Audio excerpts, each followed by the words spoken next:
лозовата култура, лозијата и оние што се во услови на наводнување, оние што се без услови на наводнување, се засега во многу добра состојба вегетациона, затоа што состојбата со болестите е доста добра, нема болести или многу малку има се присутни тие, поради тоа што имаше еден период кој што беше релативно сушен, со малку врнежи, додуша недостасуваа врнежи, меѓутоа еден дошол околу 50 литри, 50 до 60 литри на метар квадратен, заврши голема работа и за оние што не се во услови на наводнување лозови насади.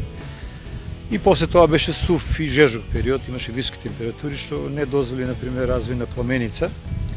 Ретко каде има и пепелница, така да издрасната состојба е добра, се уште во кондиција насадите.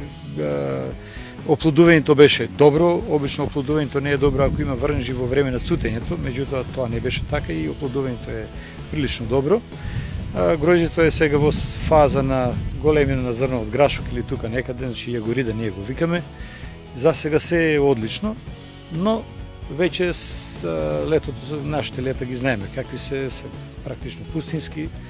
Јас верувам дека ќе падне доши понатаму за оние лози што не се во услови на наводнување, оние што се во услови на наводнување, мислам дека веќе треба да почнат да наводнуваат, некои веќе почнат да наводнуваат. И за да добијат и повиски и поквалитетни приноси, да речеме за десертните сорти е многу битно и јадрината на зрното, нели? Така да тие веќе почнаа со наводнувањето.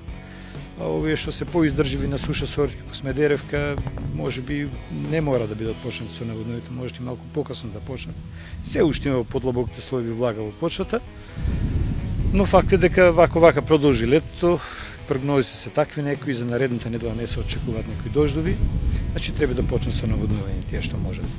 Но оние што не се во услови на наводнување, за да ја зачуваат она акумулирана, не многу акумулирана влага во почва, подлабоките слоеви, веќе мора да внимаваат многу и на обработката на почвата. Именно.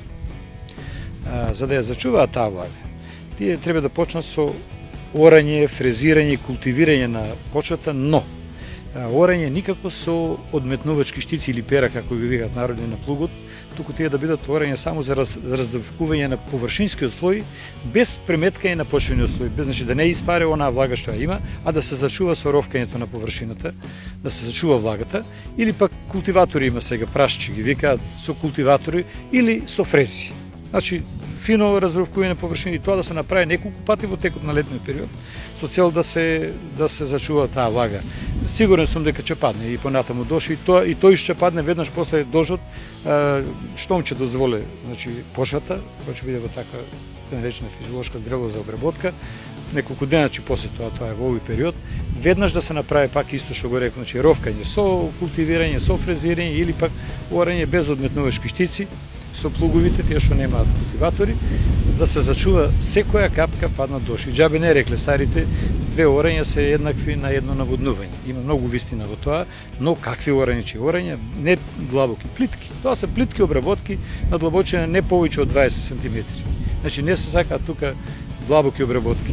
Тоа може да си го дозволат само оние што имаат изобилство на вода во насаите, да речеме за да ги уништат плевелите. Можете подлабоко малку да изорат и со одметнувачки штици на плуговите, но и после тоа да извршат веднаш поливање. Првен се врши редоследот е прскање, заштита од болести, потоа се врши веднаш орање, ако по можност и истиот ден, и потоа се врши и заштита. И за лозовите, и за овоште насадници важи да се зачува влагата во почвата, значи тие плитки, чести обработки, на ровкање на површинскиот слој, тоа е многу битна работа.